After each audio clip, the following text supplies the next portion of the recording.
Bien, queridos hermanos, así entonces voy a estar compartiendo la pantalla para que entonces comencemos la discusión del estudio bíblico para esta noche.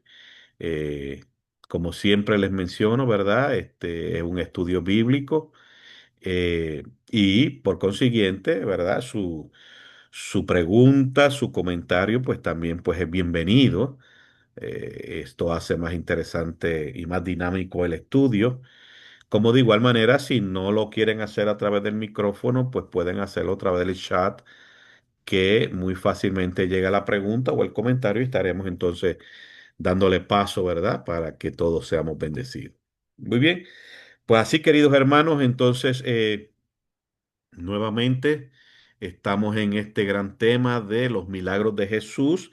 Como les indiqué, ya hemos visto varios de los milagros de sanidad, o sea, del cuerpo físico, como también eh, liberación, ¿verdad?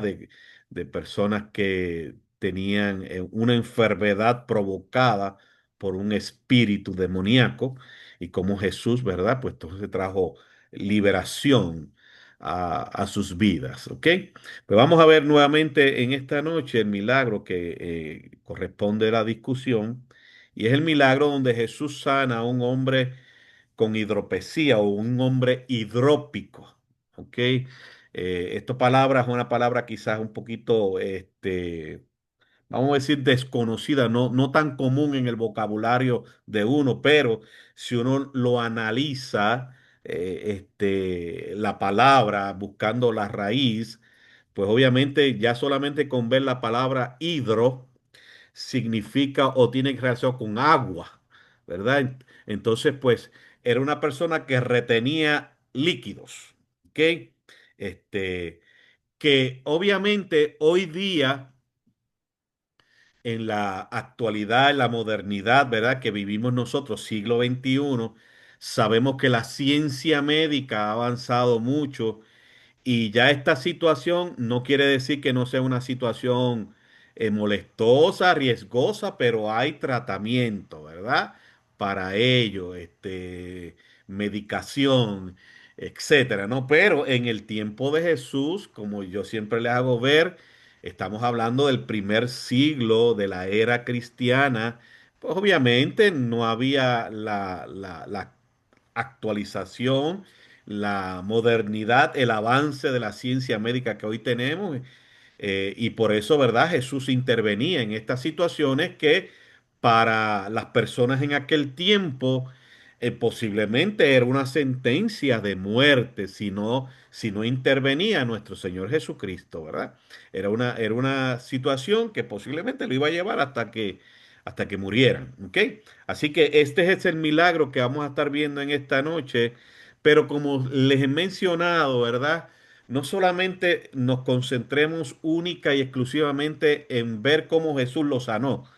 De hecho, que en el pasaje bíblico no dice realmente algo extraordinario que el Señor Jesús haya hecho con esta persona, sino que nos concentremos en qué nos dice ese milagro para nosotros, ¿verdad? ¿Cómo lo aplicamos nosotros a nuestra vida? Eso es lo más importante que queremos, ¿verdad? Que usted y yo nos concentremos, ¿ok?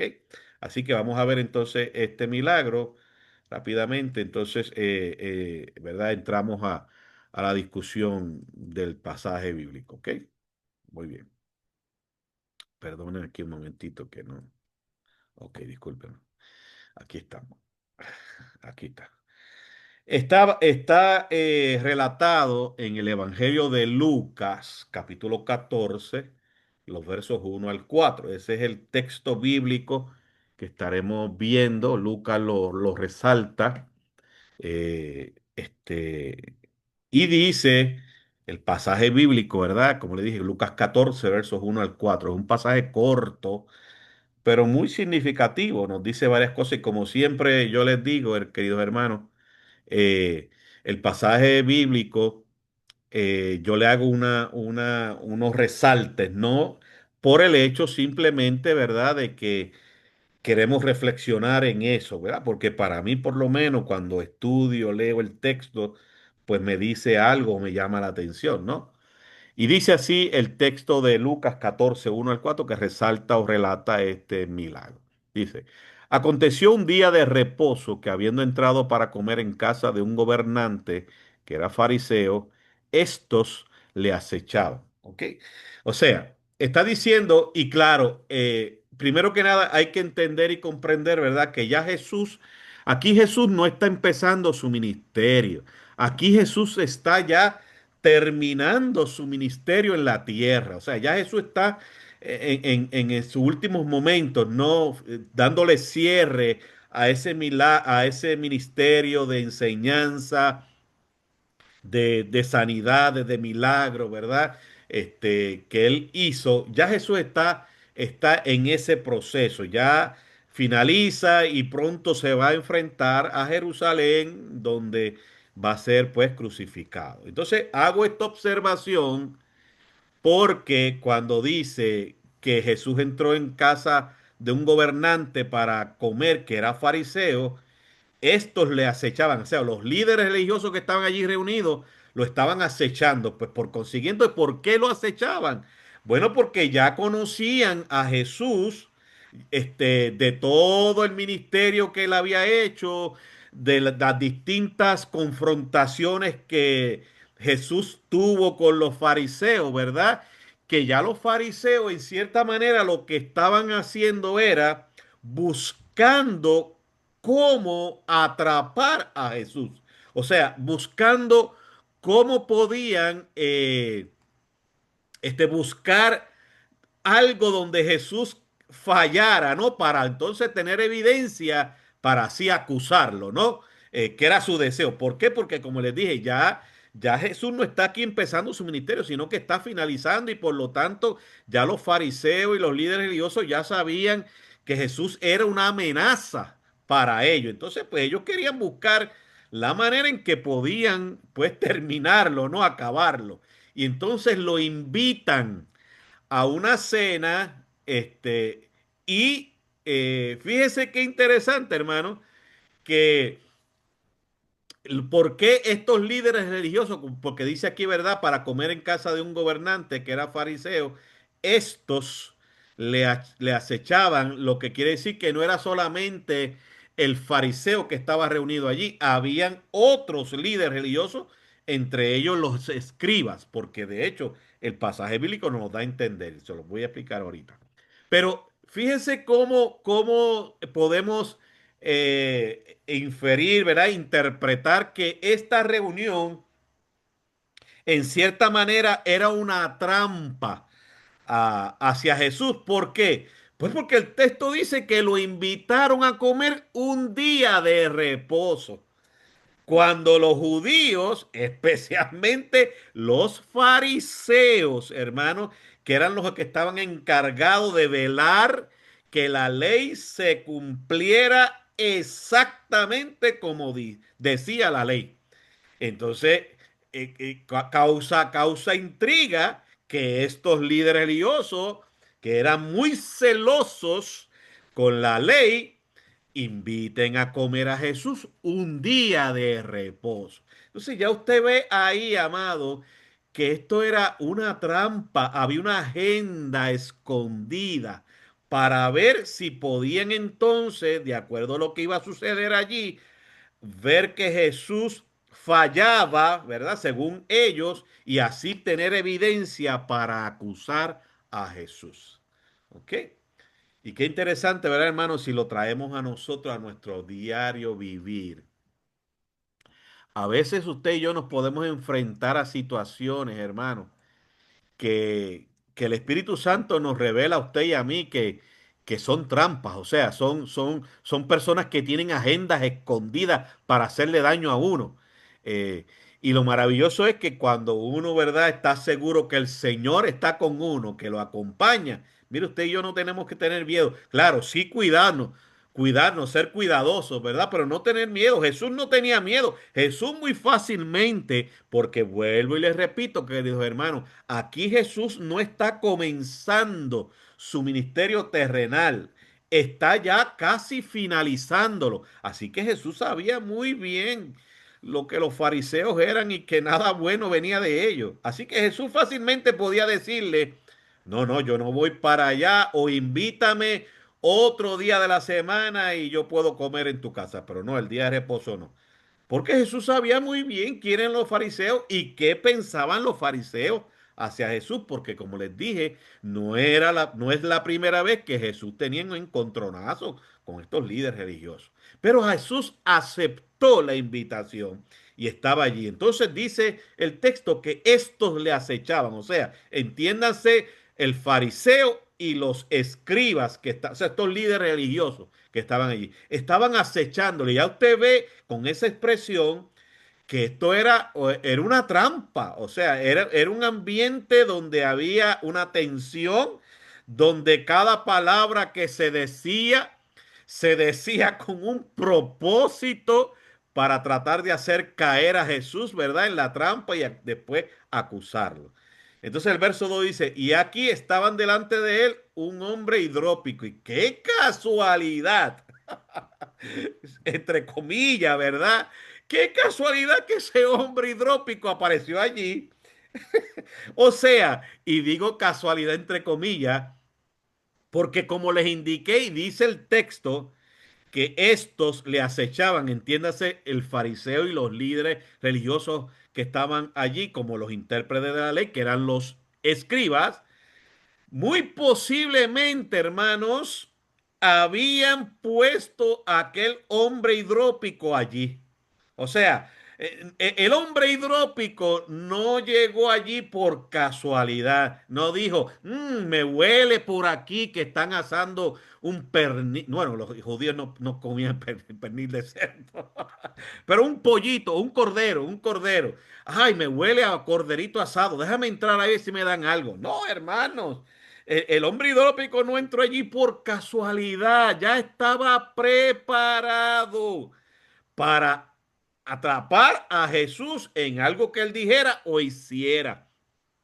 Y todo esto lo inferimos y lo interpretamos, mire, sencillamente, además porque muchos comentaristas así lo mencionan, pero más allá de eso, mire, por el mismo texto, cuando dice en casa de un gobernante que era fariseo, estos le acechaban. Entonces ya eso te dice que, hermano, todo lo que pasaba allí dentro estaba fríamente calculado para hacer caer a Jesús. Y entre esas cosas, además de ser el día de reposo, que obviamente los fariseos eran muy estrictos en que se cumpliera lo que era diseñado el día de reposo, aparece entonces un hombre que tiene una necesidad de salud física. Qué increíble. Entonces dice el verso 3. Entonces Jesús habló a los intérpretes de la ley, se refiere a los escribas, que eran los que interpretaban la ley. Y los fariseos eran los que velaban o se ocupaban de que esa ley se cumpliera al pie de la letra. Dice, entonces Jesús habló a los intérpretes de la ley y a los fariseos diciendo, ¿es lícito sanar en el día de reposo? Oiga, hermano, y qué maravilloso, por eso le decía, Jesús, bueno, Dios mismo, ¿verdad? Pero si lo vemos dentro de nuestra naturaleza humana, Jesús no le tenía miedo a los retos, ¿ok? Jesús, es que mire, hermano, y nosotros tenemos que así, cuando usted y yo andamos con la verdad muere de pie, hermano. No tenemos que tener miedo de nada, porque andamos con la verdad y obviamente el Señor está de nuestra parte, ¿no? Y Él nos va a defender y va a poner palabra en nuestra boca ante cualquier trato de trampas, ¿no? Que el enemigo trate de presentarnos, ¿no? Por eso dice aquí que Jesús al ver la necesidad de este hombre, porque una de las enseñanzas que nos trae este estudio bíblico, hermano, es que nosotros no podemos ser indiferentes ante la necesidad humana. Si nosotros podemos intervenir y está a nuestro alcance poder ayudar, estamos llamados a eso, hermano. Es lo que nos enseña parte de este milagro. Por eso es que dice aquí, entonces Jesús habló a los intérpretes de la ley y a los fariseos diciendo, Es lícito sanar en el día de reposo. O sea, en otras palabras, ya que ustedes trajeron este enfermo aquí, que ustedes lo pusieron aquí, porque Jesús sabía muy bien la trampa que había allí, pues ¿qué ustedes creen que se debe hacer? ¿Lo sano o no lo sano? Vamos a ver qué ustedes dicen. La pregunta se la tiró a ellos, ¿verdad? Y entonces por eso es que dice en el verso 4, mas ellos callaron. Esa es otra evidencia clara de que esta situación era como dice allá en Puerto Rico, se dice, le montaron un rancho a Jesús, o sea, una trampa. ¿Ok? A ver si Jesús caía. Cuando dice, mas ellos callaron. Claro. ¿Por qué? Porque los intérpretes de la ley decían, no, no, no, no, no, no. No se puede tocar a ese hombre. Ah, pues entonces, ¿quién lo trajo aquí? Porque me imagino que para él llegar aquí tuvieron que alguien ayudarlo porque usted sabe, hermano, mire, y verdad,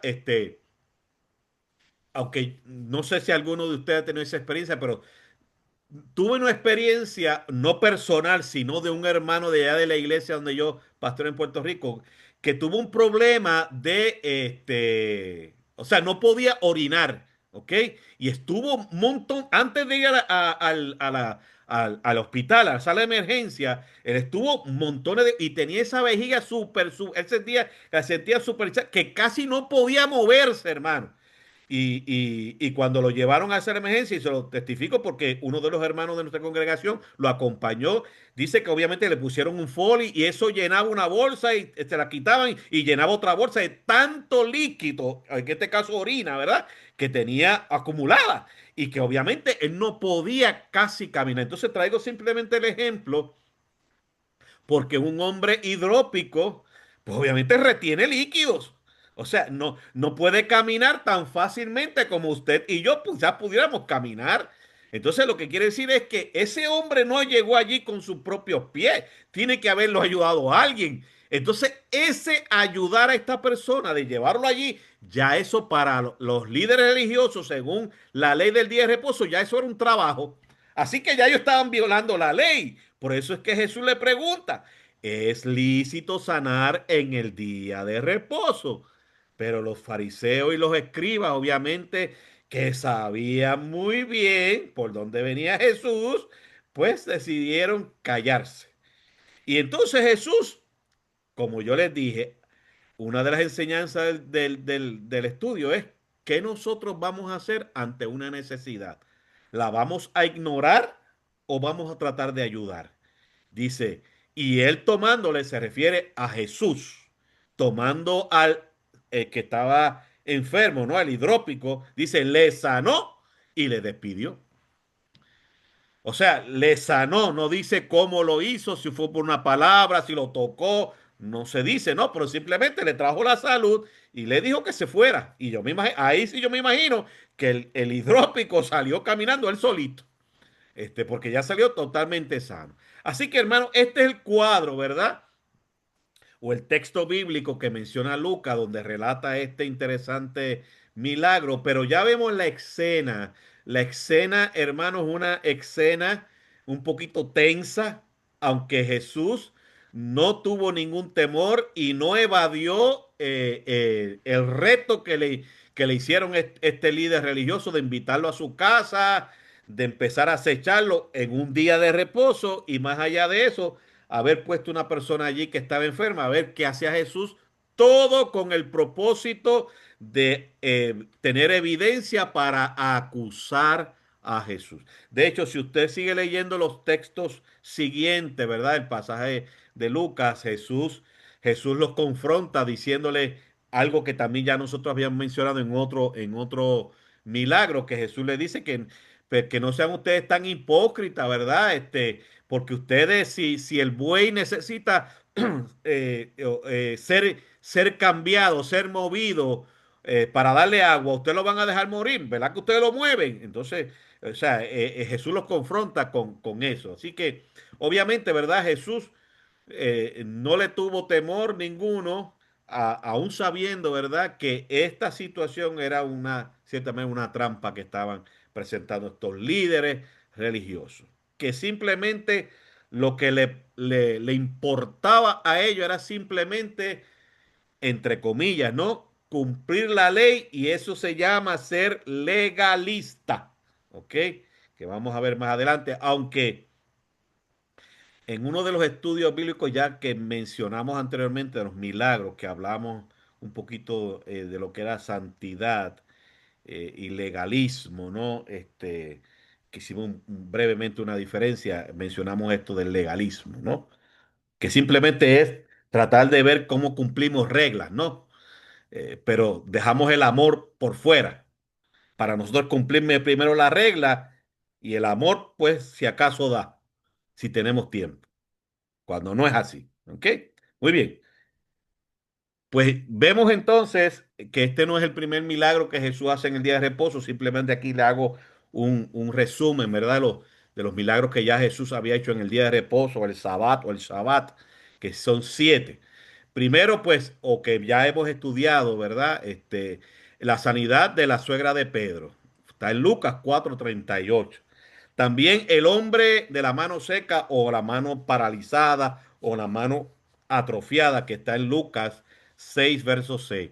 El milagro de la mujer encorvada que estaba en la sinagoga por 18 años, ¿verdad? En Lucas 13, verso 13. El paralítico de Betesda, que también lo vimos en Juan capítulo 5, verso 9.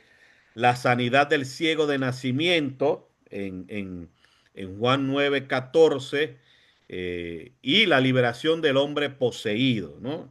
Que también lo vimos ya, el de la sanidad del ciego de nacimiento todavía no lo hemos visto, pero el de la liberación del hombre poseído, Marcos 1:21, también ya lo vimos que estaba allí en la sinagoga y Jesús le trajo liberación. Esos son los 7 milagros que Jesús hizo en el día de reposo. Por eso es que les indico, queridos hermanos, que este milagro que Jesús hace o este enfrentamiento que Jesús tiene con los fariseos y los escribas no es al principio del ministerio de Jesús, ¿ok? No, es ya finalizando su ministerio, ya no es la primera controversia que Jesús tenía con los fariseos, ya tenían, ya, como decimos en el campo, ya estaba caliente la cosa hace rato ya estaba caliente la cosa. Pues vamos a ver entonces, ¿verdad? Como parte de la introducción. Pues entonces uno creería que un currículum así, o sea, un currículum así me refiero a todos esos milagros que ya hemos visto que Jesús hizo el día del sábado, habría hecho que todo el mundo amara a Jesús y en cierta manera, ¿verdad? Uno pensaría, caramba, pero son testigos de que Jesús trajo sanidad, trajo bienestar a esas personas que estaban sufriendo, pues en vez de criticarlo, vamos a alabarlo, ¿verdad? Pero es un hecho lamentable que cada vez que Jesús hacía una sanidad en sábado, los escribas y los fariseos se convencían más de que era impío, o sea, que Jesús era impío y peligroso y por consiguiente había que acabar con él a toda costa. Ese era el ambiente que había allí, hermano. Y por eso, como le digo, se hizo esta reunión con ese propósito de buscar con evidencia para acusar a Jesús, para así acabarlo, porque los líderes religiosos catalogaban a Jesús como demoníaco, como de Belcebú, como una persona impía, una persona que no llevaba a cabo lo que decía la ley, no la cumplía y por consiguiente lo hacía muy, muy peligroso y había que acabar con esa amenaza. Esa era la idea, ¿verdad? Que había detrás de los líderes religiosos. Por tanto, este pasaje nos muestra uno de los rasgos más distintivos del carácter de Cristo, de Jesús, y es su compasión activa. Y por eso es que le decía, amado, nos llama también la atención a cada uno de nosotros. ¿Qué nosotros vamos a hacer ante la necesidad? Si vamos a concentrarnos en cumplir unas leyes en sentido espiritual, ¿verdad? O vamos a practicar el amor. Jesús fue el ejemplo supremo, hermano, que Jesús, antes de cumplir la ley, él demostró su amor, su compasión hacia aquel que estaba necesitado. Jesús no rehuye a los lugares donde su presencia es cuestionada. O sea, Jesús siempre dio la cara, Jesús siempre fue de frente. Porque como les dije, hermanos, la verdad, siempre muere de pie. ¿Ok?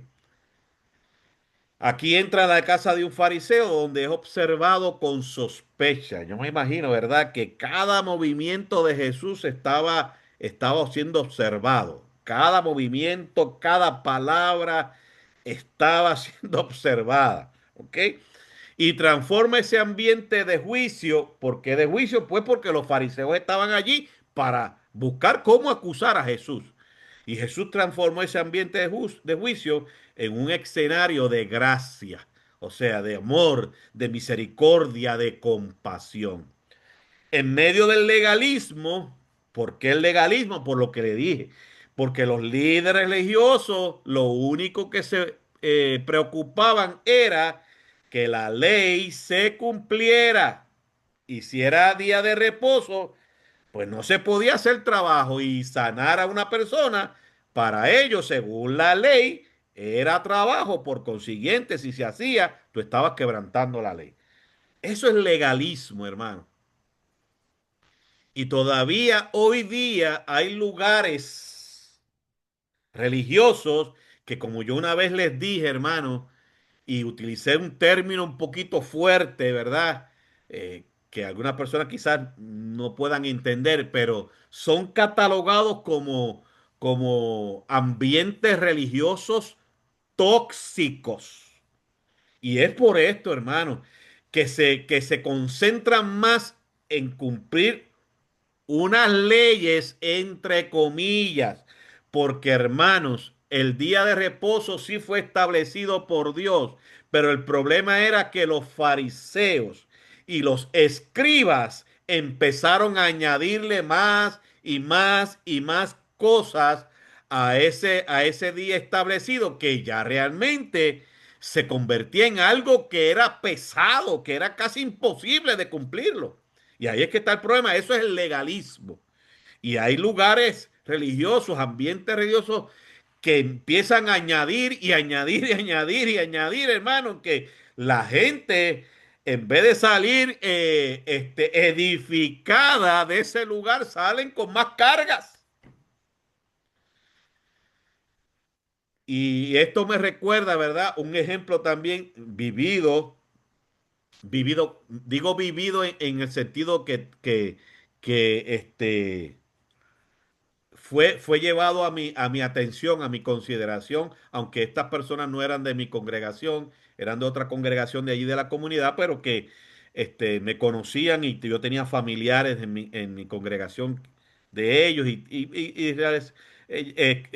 llevamos una amistad, ¿no? Y una confianza. Entonces ellos me pidieron una ocasión hablar conmigo. Después de un estudio bíblico allá en la iglesia, ¿verdad? Que se querían reunir conmigo. Y me presentaron una situación que les ocurrió a ellos de su congregación donde ellos estaban, cómo los trataron a ellos, tanto que desde el púlpito le anunciaron a toda la congregación que esa pareja estaba en disciplina y que por 450 servicios cúlticos no podían participar de ellos. Miren, miren. Ay, Señor amado. Entonces, eso es bajo la sombrilla de la disciplina. Ay, Señor. Fíjense que el concepto. Entonces, traigo esto porque es que vivimos el tiempo de los fariseos y los escribas. Claramente, fíjense que el día de reposo fue establecido por Dios. Vamos a ver más adelante la cita bíblica. Pero, amados hermanos, el problema fue que los fariseos y los escribas empezaron a añadirle cosas y cosas y cosas, que entonces el día de reposo se convirtió en algo que era imposible, casi imposible de cumplirlo. Y por eso es que Jesús en un momento dado le dice a los líderes religiosos, le dice, miren, ustedes son unos hipócritas, porque ustedes ponen cargas sobre los hombros de los hombres que ustedes ni con un dedo pueden moverla. Entonces, eso hoy día, hermanos, así mismo están comportándose lo que yo digo, los lugares religiosos o los ambientes religiosos tóxicos, bajo la sombrilla de disciplina, lo que hacemos es maltratar. Lo que hacemos es humillar, lo que hacemos es ofender, hermano. Se nos olvida lo que es el propósito de la disciplina, que es para restaurar, no para destruir. Entonces, hoy día, hermanos, siguen existiendo bajo el concepto del legalismo. Todavía hoy día siguen existiendo los fariseos y los escribas. Todavía hoy día, hermano. Pues en medio del legalismo, el Señor Jesús, ¿verdad? Con el milagro que hace con este hombre hidrópico, revela que la verdadera santidad no consiste en cumplir reglas, sino en reflejar el amor misericordioso del Padre. Ay, hermano. Pero ¿verdad que hoy día en los ambientes religiosos tóxicos, ¿ok? La verdadera santidad todavía consiste en cumplir reglas y se echa a un lado el amor misericordioso de Dios. De eso se echa a un lado. Lo que se concentra es que debe cumplir ciertas reglas que yo establezco, que para mí eso es santidad. Mire, hermano, vuelvo y repito, la historia no ha cambiado. Todavía hoy sigue existiendo fariseos y escribas dentro de esos ambientes religiosos tóxicos. Dentro del contexto, ¿verdad? Histórico y teológico del pasaje que hemos compartido, que hemos leído, pues vamos a ver entonces, ¿verdad? ¿Qué nos dice aquí el pasaje? Ok, bueno, vamos a ver. Primero, el día de reposo, ¿verdad? Que les dije que fue un día establecido por Dios, está en Éxodo capítulo 20, versos 8 al 11, que habla de los 10 mandamientos. Fue establecido por Dios como un tiempo de descanso y adoración. ¿Ok? Aquí que está el problema. Y mire, hermano, y aquí estamos hablando, ¿verdad?, del día de reposo. Pero como yo les dije, si lo traemos a nuestro contexto hoy día, hermano, una de ellas, como les dije, la disciplina. Otra de ellas, la santidad. ¿Ok? La gente o los líderes, ¿verdad? Empiezan a añadirle cosas y cosas y cosas y cosas. Que cuando vienen a ver, hermano, como yo les dije, usted en vez de salir edificado del lugar de adoración, sale con más carga, sale todo encorvado, sale todo jorobado de tantas cargas que se llevó, en vez de salir libre. Pues con el paso del tiempo, los rabinos, o sea, los líderes religiosos, añadieron muchas restricciones. ¿A qué? Al día de reposo. Empezaron a añadir, añadir y añadir, como dice aquí, convirtiendo el sábado entonces en una carga. Y ese es el problema, hermano. Y vuelvo y les repito, todavía hoy en el siglo XXI hay fariseos y escribas, hermano, en lugares o en ambientes religiosos tóxicos, que siguen añadiendo cosas y cosas y cosas, que en vez de traer libertad a la persona se siente más oprimida. Jesús no viola el sábado, sino que Jesús restaura su propósito original, ser un día de libertad, de sanidad y de misericordia. Eso fue lo que hizo Jesús. ¿Ok? Por eso es que decía en una de las plantillas anteriores que Jesús lo que demuestra es, más allá de verdad del legalismo, de cumplir reglas, lo que demuestra es su compasión activa. Fue lo que hizo Jesús. En cuanto al contexto de los fariseos, pues era un grupo religioso que buscaba una vida piadosa mediante la estricta observancia de la ley. Eso era lo que se encargaban los líderes, estos fariseos, que eran los que estaban allí junto con los escribas, que eran los que hacían la ley. Su celo, aunque bien intencionado, se transformó en legalismo. Y ese es el problema, hermano, hoy día que hay gente que a veces pues tienen una buena intención al principio, pero lo dañan cuando siguen añadiendo cosas y cosas y cosas que hacen que la gente pues obviamente les sea en cierta manera imposible servir a Dios y sentirse que están agradando a Dios. Porque según los conceptos humanos, ¿verdad? De ese legalismo, pues de acuerdo a esa regla, a esa tabla que hay ahí, pues a mí me faltan ciertos criterios para yo cumplir. Por lo tanto, no estoy agradando a Dios como yo desearía hacerlo. Era lo que hacían los fariseos en aquel tiempo.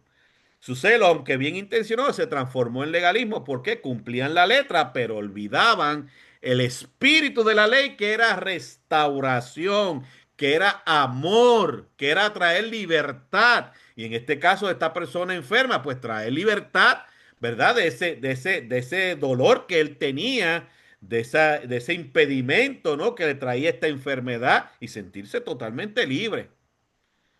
Los líderes religiosos no miraban eso, pero Jesús sí. En cuanto al hombre hidrópico, ¿verdad? Pues la hidropesía era una enfermedad visible. ¿Por qué? Porque se hinchaban. Es como usted cuando usted ve que las piernas están hinchadas. Usted sabe que está reteniendo líquido. ¿Verdad? Que dicen, tiene las piernas las tienes como jamón. No sé por qué, ¿verdad? Dice, como jamón. Pues ya tú sabes que hay un problema ahí, ¿verdad? De retención de líquido y por tanto hay que buscar qué es lo que está pasando. Pues la hidropesía era una enfermedad visible, era humillante, claro que sí, porque recordemos, queridos hermanos, vuelvo y repito, estamos hablando en el primer siglo de la era cristiana, o sea, después de Cristo, eh, eh, y por consiguiente, hermano, pues, este, al ver que tú estás hinchado como un globo, pues obviamente no es agradable, no es bonito verse así, ¿no? Por eso es humillante de cierta manera. Como le digo, ¿verdad? Pues que producía hinchazón y sufrimiento. Su presencia en la casa de un fariseo indica un propósito deliberado. O sea, eso yo le decía, este hombre hidrópico no llegó allí por casualidad, lo pusieron allí, hermanos, para tentar a Jesús, ¿no? Para buscar cómo Jesús, es como decimos acá en vocabulario de nosotros, le tiraron la cascarita a Jesús a ver si resbalaba, ¿verdad? Ese era el propósito, hermano, ¿ok? Era tentar a Jesús a sanar en sábado. A ver qué hacía Jesús. Si lo sanaba, pues entonces ahí tenemos una evidencia para acusarlo. A nivel simbólico, ¿verdad? Del hombre hidrópico, ¿qué nos dice a nosotros o cómo nos podemos identificar con él? Pues representa al ser humano oprimido por cargas internas que solo Cristo puede aliviar, ¿verdad? Si lo traemos a nuestra realidad hoy, el hombre hidrópico, que es que retiene, ¿verdad? Y por consiguiente se hincha. Asimismo es el hombre, el ser humano, que está oprimido por cargas que viene arrastrando por muchos años y obviamente no lo hace ser feliz, no lo hace ser productivo como desea hacerlo, ¿ok? En ese sentido. Puede ser también en cierta manera humillante porque pues puede sentirse como que pues está alejado de Dios, etcétera, ¿ok? Pues entonces vamos aquí a entrar, ¿verdad? A discusión, aunque ya hemos visto, ¿verdad? A discusión, en cierta manera, ¿verdad? Del pasaje, pero vamos a ver aquí. En el verso 1 ya dijimos que la situación ocurrió un día de reposo. Como les indiqué, Jesús ha invitado a una comida formal, pero con intenciones ocultas. Y como yo le dije, hermano, quizás usted y yo hemos tenido experiencias así, de personas que nos invitan para algo, pero es con una agenda escondida, ¿no? Para ver cómo puede entonces ellos sacar ventaja de eso. El verbo acechaban, ¿verdad? Que dice el texto bíblico que lo acechaban a Jesús. Describe una observación hostil, o sea, no lo escuchaban para aprender, sino para juzgar, o sea, ver cada palabra que Jesús decía, cómo ellos podían usarla en contra de él. Ese es el propósito, ¿verdad?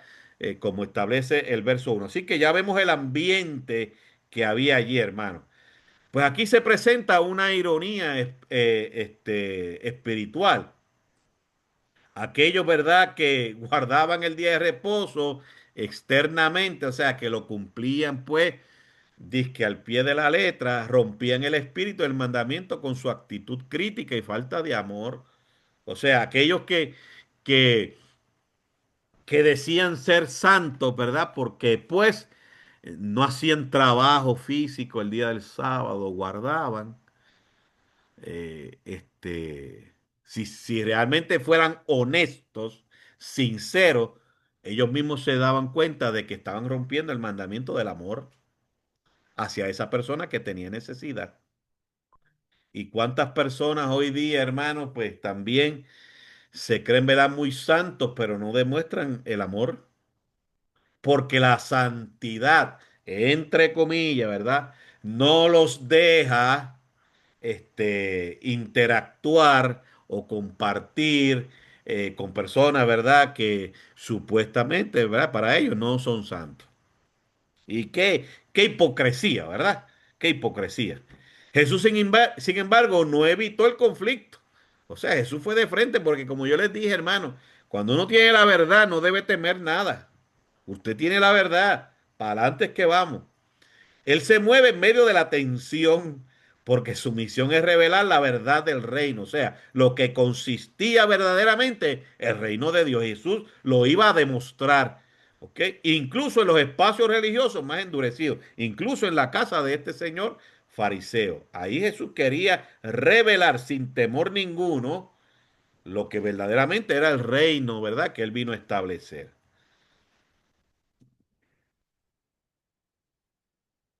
En el versículo 2, pues dice, y aquí estaba delante de él, ¿verdad? Un hombre hidrópico. O sea, le pusieron allí una persona que tenía una necesidad con un solo propósito, ver cómo Jesús este, trabajaba ante esta situación. El he aquí introduce un elemento sorpresivo y providencial. Este hombre enfermo aparece delante de Jesús en el centro de atención. La escena es deliberadamente provocativa. Los fariseos esperaban ver si Jesús actuará o iba a actuar. O sea, vuelvo y repito, no estaba allí este señor con esta enfermedad, aunque obviamente, claro, el hombre enfermo, como se dice, para él era una bendición, ¿verdad? Saber que estaba allí, que Jesús estaba frente a él, porque había escuchado de Jesús haciendo milagros. Pero para los líderes religiosos, lo que le importaba era ver cómo Jesús actuaba para ver cómo podían acusarle, para así salir de este elemento peligroso llamado Jesús. Pero lo que ellos ven como una trampa, Jesús lo ve como una oportunidad divina para mostrar la compasión del Padre. Porque Jesús, como les dije anteriormente, vino a reflejar, a revelar lo que en sí realmente consistía el reino de Dios. El cuerpo hinchado de aquel hombre representa más que una dolencia física. Simboliza el alma humana hinchada por el dolor, la culpa o el orgullo, ¿verdad? Si lo traemos a nuestra realidad hoy. Hoy muchos andan de esa manera, ¿ok? No quizás reteniendo líquido, pero están hinchados por el dolor porque vienen arrastrando una culpa en sus corazones, un trauma, una situación difícil, fuerte que ha marcado su vida y no la han podido sacar, ¿no? Entonces se sienten hinchados, o sea, se sienten cargados, se sienten oprimidos, ¿ok? Como le dije, por la culpa o por el orgullo. Pues Cristo vino a liberar esas cargas, a liberar de aquello que oprime, pues desde adentro, como dice Lucas 4 versos 18 y 19, cuando Jesús está comenzando su ministerio, que le dan el libro del profeta Isaías para que enseñe. Esta fue la enseñanza, o sea, esta fue la predicación de Jesús ese día que él se presentó en la sinagoga, que le dieron el libro del profeta Isaías. Jesús presenta la lectura y presenta la aplicación del mensaje cuando dice, el Espíritu del Señor está sobre mí por cuanto me ha ungido para dar buenas nuevas a los pobres. Me ha enviado a sanar a los quebrantados de corazón, a pregonar libertad a los cautivos y vista a los ciegos, a poner en libertad a los oprimidos. Ahí está eso que estamos hablando de este hombre hidrópico y qué significa para nosotros. Y a predicar el año agradable del Señor. Esa fue la lectura de Jesús. Ese fue el texto que Jesús utilizó para el sermón. Y Jesús lo desarrolló y concluyó diciendo, hoy se ha cumplido esta escritura delante de ustedes. Esa fue la aplicación de Jesús en ese sermón. Para eso fue lo que vino Jesús. ¿Ok? Así que la iglesia hoy día, que nos enfrentamos a estos retos, hermanos, ante la necesidad, ¿qué vamos a hacer? ¿Vamos a cumplir las leyes estrictamente o vamos a practicar el amor, la compasión de Cristo? Estamos llamados a eso, ¿verdad? En el versículo 3, pues la pregunta que le hicieron, ¿verdad? O que hizo Jesús a los líderes religiosos, ¿es lícito sanar en el día de reposo? Jesús toma la iniciativa. Fíjese que Jesús no tuvo temor, hermano, que él sabía que esto era una trampa, pero no tenía temor. Él fue el que tomó la iniciativa y se lo dice a los líderes. Es lícito que sanemos en el día de reposo. Él no espera que lo acusen, sino que confronta la hipocresía de estos líderes religiosos. Su pregunta no busca una respuesta legal, sino una reflexión moral. Ay, hermano, y si la gente hoy día, los líderes, especialmente líderes religiosos, entendieran esto, hermano, que más allá de cumplir X o Y cosas, vamos a reflexionar a nivel moral si lo que vamos a hacer realmente refleja el amor de Dios. Aunque supuestamente, entre comillas, estemos violando una ley, entre comillas, ¿no? Esa es la reflexión que tenemos que hacer. Como digo aquí, su pregunta no busca una respuesta legal, sino una reflexión moral. ¿Es correcto dejar sufrir a alguien aun cuando podemos aliviar su dolor? Eso es lo que Jesús está preguntándole cuando dice, ¿es lícito sanar en el día de reposo?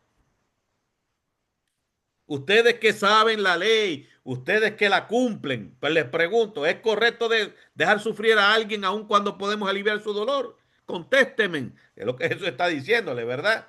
Y es la confrontación que nos hace a nosotros hoy como iglesia, como pueblo de Dios, hermano, como representantes de Jesús en este mundo, ¿no? En este tiempo. ¿Es correcto dejar sufrir a alguien aun cuando podemos aliviar su dolor?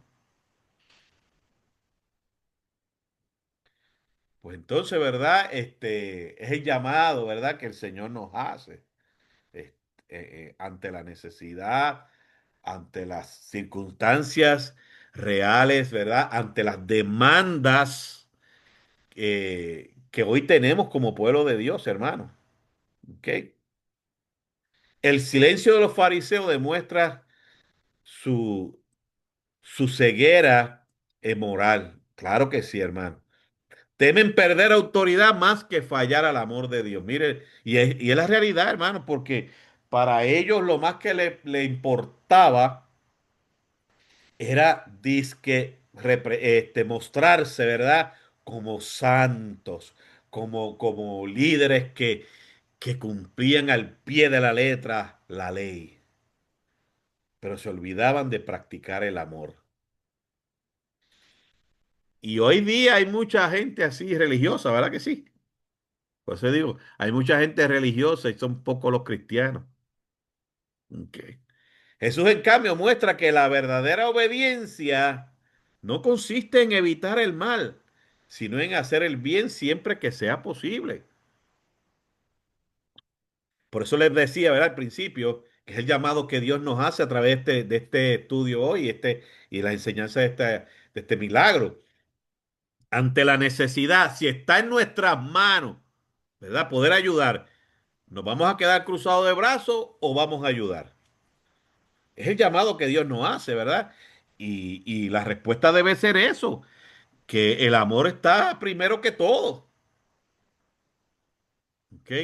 Eh, así que ese es el llamado que el Señor, ¿verdad? Nos hace para cada uno de nosotros en el día de hoy. ¿Ok? Y esto me recuerda también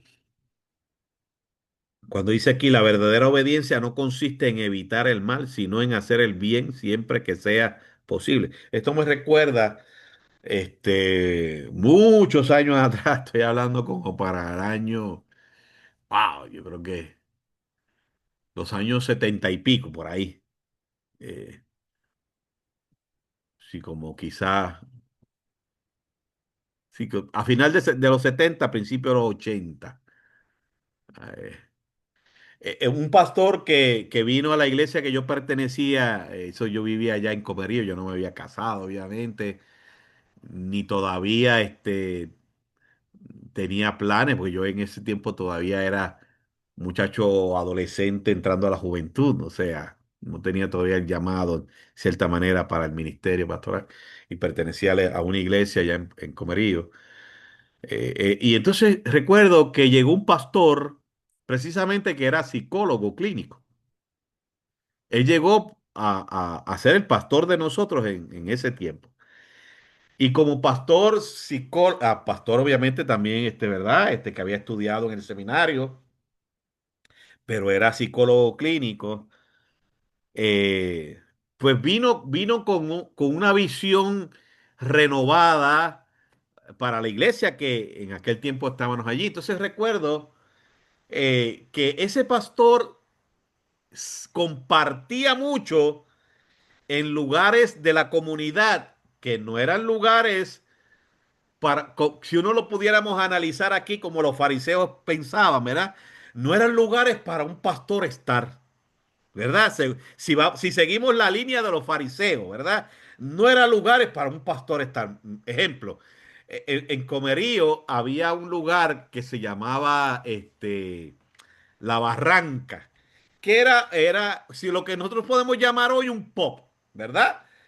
Donde pues vendía licor, aunque en aquel tiempo no se le llamaba así, ¿verdad?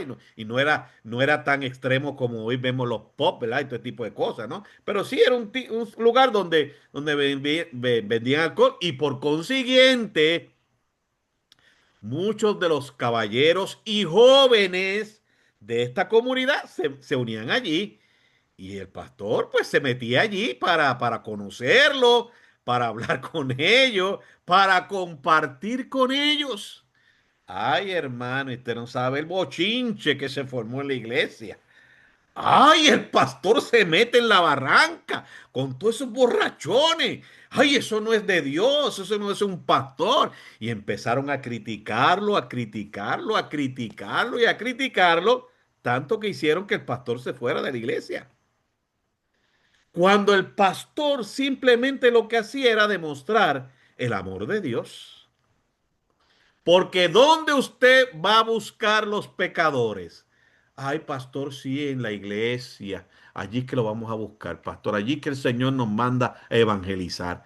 Allí es. No, ¿dónde es que alumbra la luz? En las tinieblas. Entonces, hermano, como dice aquí, la verdadera obediencia no consiste en evitar el mal, sino en hacer el bien siempre que sea posible. Entonces, esta expresión me recuerda a esa experiencia que aquel pastor, un buen recurso, la iglesia lo dejó perder, producto de que malinterpretaron totalmente. Para ello era más importante dizque mantener esa imagen de ser santos, ¿verdad? Eh, que enfrentarse a la realidad de que somos llamados a buscar a los perdidos. Y lamentablemente, como le digo, se perdió ese recurso, ese pastor en aquel tiempo. Pero ese es el reto de nosotros como iglesia, hermano. Fíjese que estamos llamados a hacer el bien, ¿verdad? Siempre que esté en nuestro alcance hacerlo, ¿verdad? Porque hay momentos dados que usted desearía, pero no puede, no tiene los recursos para hacerlo. Pero si lo tenemos, estamos llamados a eso, ¿verdad? Es el llamado del Señor para cada uno de nosotros. Y ante la pregunta de Jesús, dice aquí que los fariseos y los escribas pues callaron, pero Jesús tomó esa iniciativa, eh, lo tomó, lo sanó y le dijo, pues vete ahora tranquilito por ahí para abajo. El silencio de los fariseos es la voz del legalismo. Claro que sí, la religión, que el legalismo es la religión sin misericordia, no tiene palabras ante el amor verdadero. El texto dice que Jesús lo tomaba, ¿verdad? Esto, tomándole, lo sanó. Ese verbo, ¿verdad? Epilabómenos, significa agarrar con firmeza, o sea, tomar de la mano, lo que refleja que es un gesto de identificación y ternura. Qué maravilloso, porque ese es nuestro Dios, hermano. Nuestro Dios siempre que nos llama, nos va a llamar siempre para bendición, no para maltratarnos, no para hacernos mal, sino para hacernos bien. Jesús no sana a distancia, sino que aquí, ¿verdad? Cuando dice lo tomó, es un gesto que se acerca, de cercanía, y que obviamente trae la restauración para este hombre que lo llevaron allí simplemente con una intención de hacer caer a Jesús. Pero Jesús, conociendo muy bien el corazón de los líderes religiosos de aquel tiempo y conociendo el corazón de este hombre con necesidad, Jesús se inclinó a obrar en amor, en misericordia, en compasión hacia donde estaba la necesidad de que era este hombre. Luego le despidió, o sea, lo liberó. O sea, en otras palabras, me imagino que, aunque no dice el texto, ¿verdad? Pero interpretando aquí dice, bueno, ya muchacho, ya vete, dejaste con la boca abierta a estos cabezones que te trajeron aquí para hacerme quedar mal a mí y ellos fueron los que quedaron mal.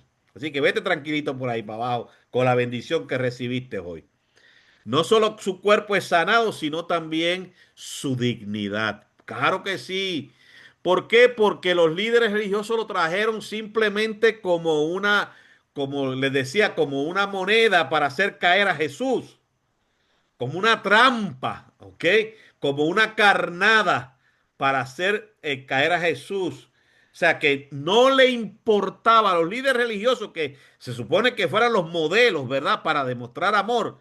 No les importaba en nada la situación que estaba pasando este hombre. Simplemente, posiblemente lo veían como un objeto. Mas, sin embargo, Jesús lo vio como un ser humano, como alguien que también había sido creado por su Padre, creado por Dios. Por eso es que le devuelve también la dignidad como ser humano. ¿Ok? Jesús lo devuelve a la vida plena, libre del estigma y del dolor. Claro que sí, hermanos. Porque como les dije, esa condición pues creaba problemas de movilidad. Por consiguiente, imagino que no podía trabajar, tenía que depender de otras personas. Ahora ser sanado, hermano. Mire, es como decir, naciste de nuevo.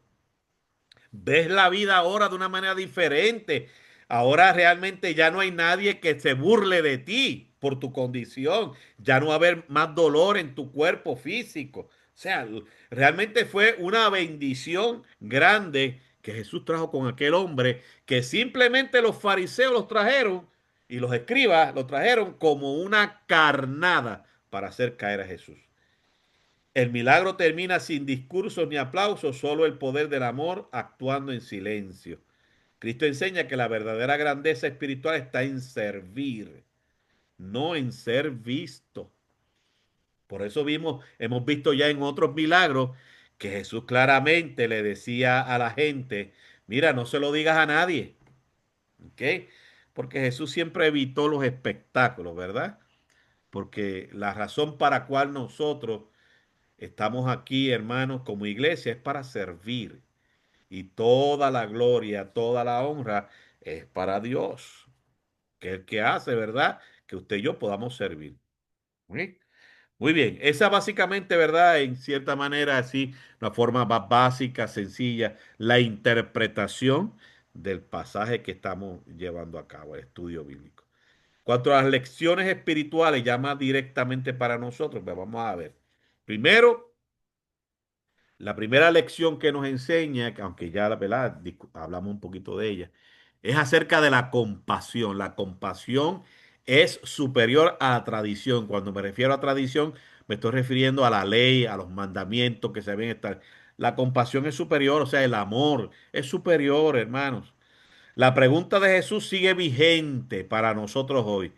¿Es lícito sanar, ayudar o amar en cualquier momento?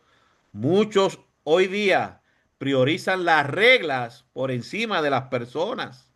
Y eso es lo triste. Por eso que le decía que hoy día todavía siguen habiendo escribas y fariseos, hermanos.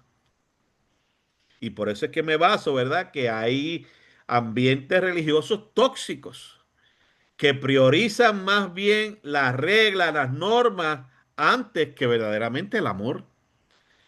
Jesús enseña que la verdadera espiritualidad se mide por la misericordia, no por la rigidez, sino por la misericordia, el amor. Si aplicamos eso en consejería pastoral, esto nos recuerda que el acompañamiento debe centrarse en la restauración del ser humano, no en imponer cargas adicionales.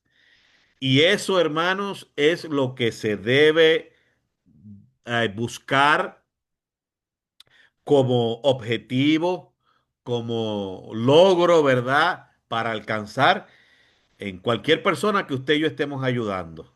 ¿Ok? Que ese acompañamiento que estamos llevando con ellos o esa ayuda que estamos brindándole se debe centrar en el que el propósito es que esa vida, esa familia, esa persona sea restaurada, no de imponerle cargas adicionales.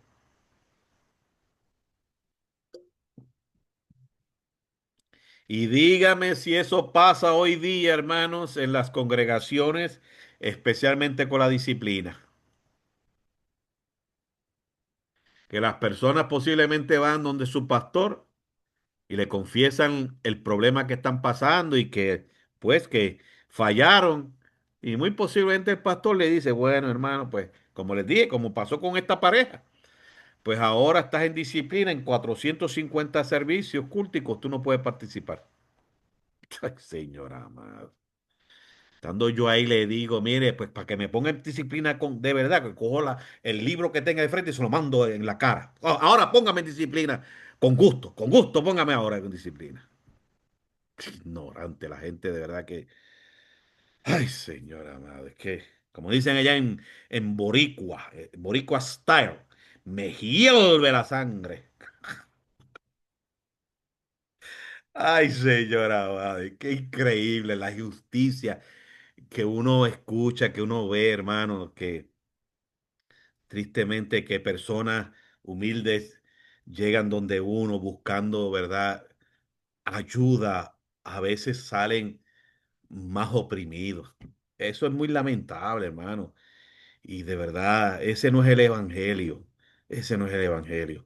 De hecho, el ministerio o el evangelio que Jesucristo predicó y vivió y modeló y enseñó en el Nuevo Testamento, mire hermano, está claramente definido que fue un evangelio de restauración. Usted lo ve claramente cómo Jesús trató a las personas. Tanto, mire, tanto así que cuando dice la Biblia que Pedro negó a Jesús en tres ocasiones, que dice la Biblia que cuando Pedro regresó de Jesús, ¿qué Jesús le dijo? Ay, Pedro, pero yo estoy decepcionado contigo, Pedro. Qué hipócrita tú eres, Pedro, hijo del diablo. Ojalá y te quemen las pailas del infierno, Pedro, porque tú dijiste que iba a dar la vida por mí, mira, y me negaste tres veces. Eso fue lo que le dijo Jesús. No, Jesús le dijo, ven, Pedro, apacienta mis ovejas. Le dio oportunidad de restauración. Pero hoy día nosotros, cuando digo nosotros, me refiero al pueblo cristiano, en vez de restaurar a nuestros hermanos, le hundimos más con nuestro pie. ¡Fu! Lo hundimos más. Cuando se está levantando un poquito, lo empujamos con el pie para que se quede en el piso. Por eso, ¿verdad?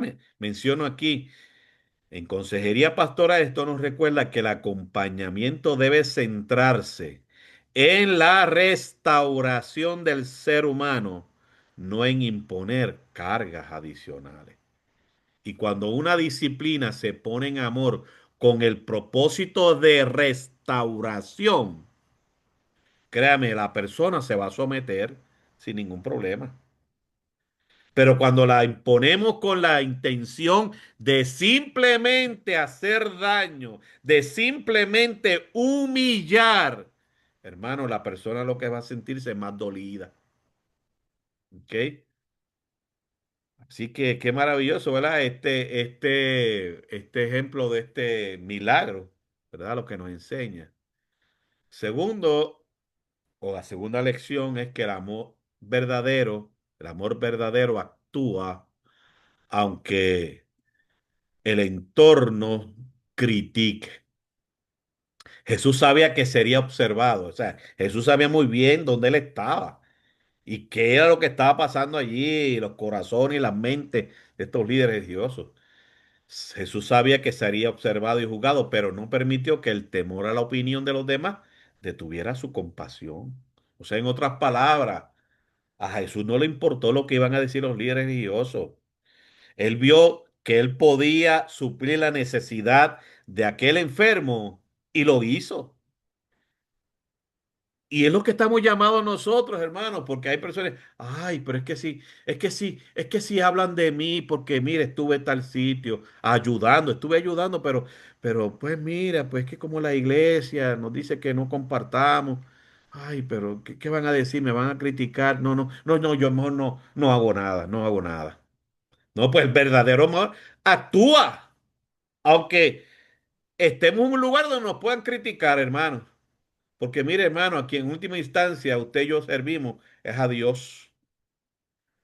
Y a quien debemos agradar es a Dios. Porque al ser humano, hermano, ni usted ni yo nunca lo vamos a satisfacer. Porque cuando usted hace algo bueno, hay personas que dicen, mira, sí, lo hiciste bueno, pero se te olvidó esta parte, debiste hacer esta parte. O sea, no quedan satisfechos. Pues por lo tanto, tengo que buscar agradar a Dios, que es en última instancia quien realmente recompensa y que conoce nuestro corazón. Pues en el ministerio habrá momentos donde ayudar a alguien implicará romper esquemas o tradiciones humanas. Aún así, debemos elegir la obediencia al amor divino por encima de la aprobación religiosa. Qué tremenda lección, ¿verdad? Aunque te critiquen, si tú sabes que estás haciendo el bien, hazlo sin ningún problema. Porque siempre van a haber criticones, siempre van a haber criticones. Por lo tanto, ¿verdad? Hagamos lo que tengamos que hacer. Otras lecciones es que el silencio de los fariseos es una advertencia para la iglesia. Ellos callaron, o sea, los líderes religiosos callaron ante el sufrimiento porque preferían proteger sus reglas antes que salvar una vida. Cuando la iglesia deja de hablar o actuar ante la necesidad, se parece más a los fariseos que a Cristo. Si lo aplicamos, ¿verdad?, en el sentido pastoral, pues no podemos ser espectadores del dolor humano. El silencio ante la injusticia o el sufrimiento es complicidad. La fe auténtica habla, la fe auténtica sana y la fe auténtica acompaña. Por eso la iglesia no puede quedarse cruzado de brazos. Por eso es que en una ocasión yo les dije a ustedes que la iglesia tiene una función política. Y quizás hay personas que no entiendan eso. Pero la iglesia tiene una función política. Y cuando decimos política, no estamos diciendo que es una función política partidista. O sea, la iglesia no se puede inclinar a una posición de un partido solamente. ¿Ve? Porque eso sería fanatismo. Y no, la iglesia no es así, pero tiene una función política. ¿Por qué es política? Pues porque tiene que señalar las injusticias, vengan de donde vengan.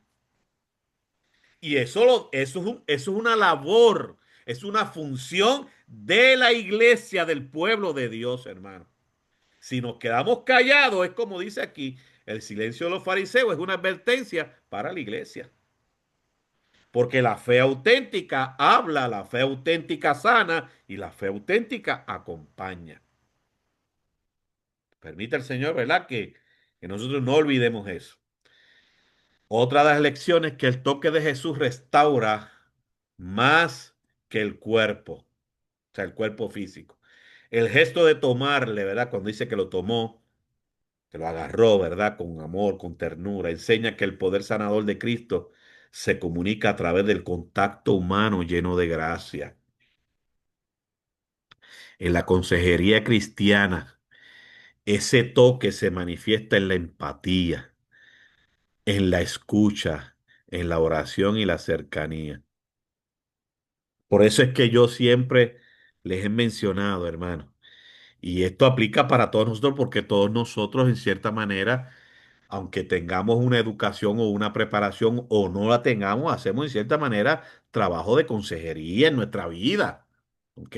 Porque hay personas necesitadas que se acercan a usted, que hay personas necesitadas que lo llaman, que hay personas que le preguntan, con necesidad les preguntan, les comentan que están pasando una situación. Ahí está la consejería. Pero verá que usted me ha escuchado decirle que Dios nos ha dado dos oídos y solamente una boca. Porque parte de ese toque es aprender a escuchar, ¿ok? Y aprender a escuchar con atención. Y cuando decimos aprender a escuchar con atención, me estoy refiriendo a que usted observe el lenguaje corporal, porque ese lenguaje corporal ya le está diciendo algo, ¿ok? Y eso es lo que llamamos aquí ese toque. Quizá usted no lo está tocando físicamente, pero cuando esa persona sabe que usted le está escuchando con atención y no para juzgarle, ya se siente identificado con usted. Ya esa persona se va a abrir su corazón a usted. Ese toque, como indico aquí, se manifiesta también en la empatía. Cuán necesaria es la empatía, amados hermanos.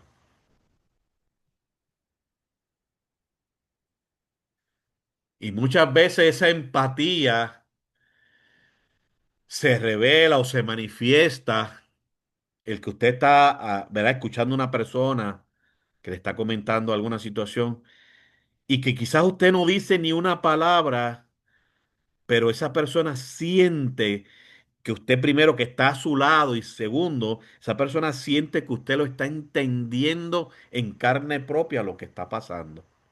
Eso es empatía y es muy necesario, hermano. Jesús no solo cura síntomas, sino que restaura identidades. La sanidad del alma ocurre cuando el amor toca lo que nadie más quiere tocar. Ay, hermano, y qué importante que eso la iglesia no lo olvidemos nunca, hermano. La sanidad del alma ocurre cuando el amor toca lo que nadie más quiere tocar. Y esto me recuerda también, hermanos, otro testimonio que en una ocasión también se los mencioné, de un compañero pastor que estaba compartiendo esa experiencia, que llegó a su iglesia temprano en la mañana, domingo en la mañana, como a las 9 de la mañana, para abrir la iglesia. Y cuando él va entrando para la iglesia para abrir el portón, el candado, el portón, observa que a su mano izquierda hay dos jóvenes pelú, con unos maones todos rotos, una camisa bien grande, con tatuajes, y el pastor ve que esos muchachos se están acercando donde él. Y el pastor, obviamente, como humano, piensa, estos me vienen a asaltar porque su apariencia parecía, ¿verdad? Delincuentes. Pero el pastor siguió abriendo el portón y escucha que los muchachos le dicen, ¡Ey, ey, ey! Usted, es el pastor. Así en ese tono, ¿verdad? Y el pastor le dice, sí, sí, yo soy el pastor, ¿en qué puedo servirle? Pues los muchachos le contestan, pues dígame usted, sea sincero con nosotros. Dígame si usted nos va a recibir en su iglesia tal como nosotros estamos, porque esta es la tercera iglesia que visitamos y ya de dos de ellas nos han votado. Dígame si usted nos va a recibir. ¿Ah? ¿Y qué hizo el pastor? El pastor le dice, vengan conmigo. Ustedes hoy son mis invitados especiales y ustedes se van a sentar a mi lado. Y lo llevó para el servicio, transcurrió el servicio, se hizo la predicación, se hizo el llamado y aquellos dos jóvenes entregaron su corazón a Cristo aquella mañana. Fueron transformados porque vieron el amor en acción, hermano, más que palabras. Y aquellos dos muchachos vinieron a ser los músicos principales de aquella congregación. Ah, la sanidad del alma ocurre cuando el amor toca lo que nadie más quiere tocar. Pero hoy como nos sentimos tan santos que ni la tierra podemos tocar porque tenemos que andar por el cielo, volar como angelitos. Ay, hermano, Dios mío, Señor Padre Celestial. Qué increíble que hoy día todavía, hermano, vivamos en esa manera de pensar. Este milagro, pues, nos enseña esa gran verdad, hermano. Así que nunca lo olvidemos.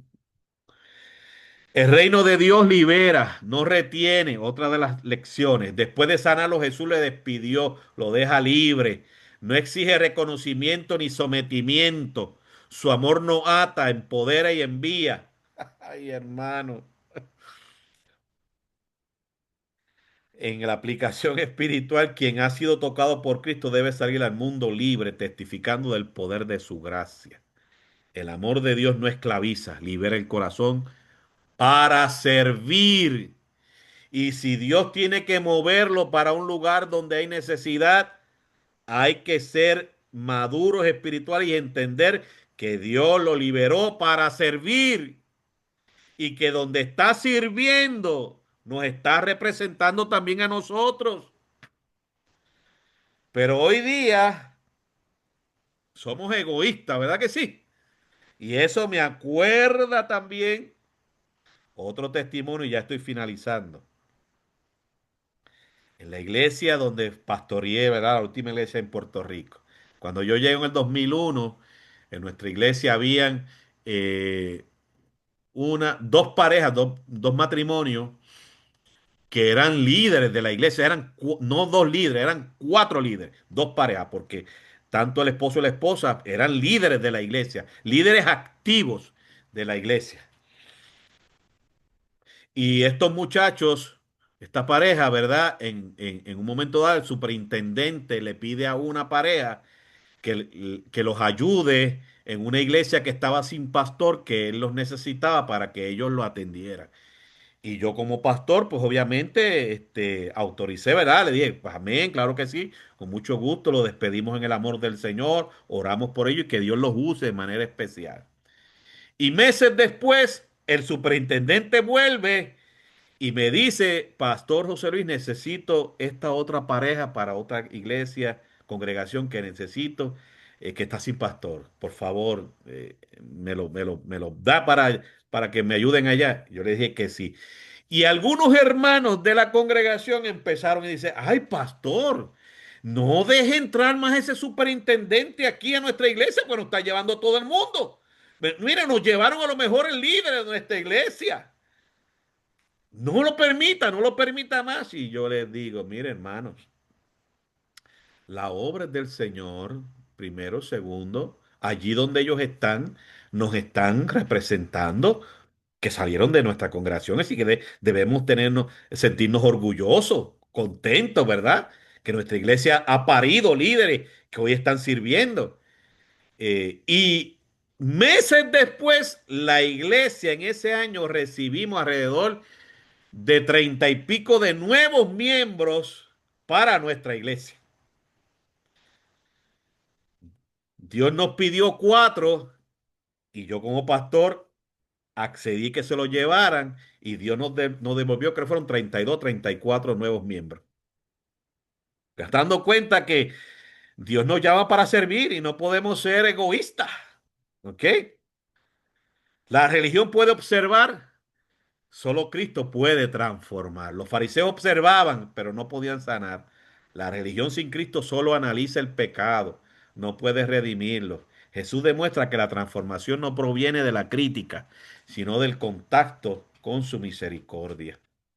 En cuanto a la aplicación ministerial para nosotros es que los consejeros y pastores estamos llamados no a observar el sufrimiento, sino a intervenir con el amor del Evangelio, siendo instrumento de sanidad integral.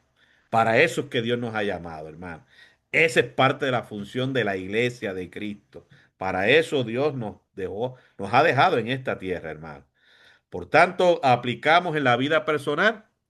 Permita que Cristo toque las áreas donde hay dolor o estancamiento. Él no teme acercarse a lo que otros evitan. La pregunta es, ¿permitiremos que nos toque y nos libere el Señor en aquello que quizás hay dolor o estancamiento en nuestra vida? En cuanto a la familia, la compasión debe empezar en casa, sanar relaciones, perdonar y servir son expresiones del verdadero día de reposo en Cristo. Porque a veces somos compasivos con otros y no somos compasivos con los nuestros.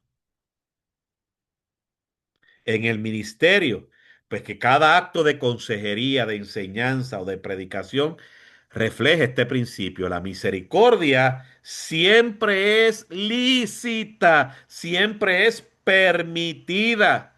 Hacer el bien nunca viola la ley del amor, aunque otros critiquen, hermano. Así que termino. Lucas 14, 1 al 4 revela que el reino de Dios se manifiesta donde la misericordia prevalece sobre la tradición. Los fariseos observaban para acusar, pero Jesús observaba para sanar. Él nos invita a vivir una fe que toca, restaura y libera. Que el ejemplo del Maestro nos inspire a ser instrumentos de sanidad emocional, de sanidad espiritual y relacional en cada espacio donde sirvamos. Porque en Cristo no hay día ni lugar equivocado para amar. No lo hay, hermano. Amén. Bueno, ahí terminamos esta noche dando gracias al Señor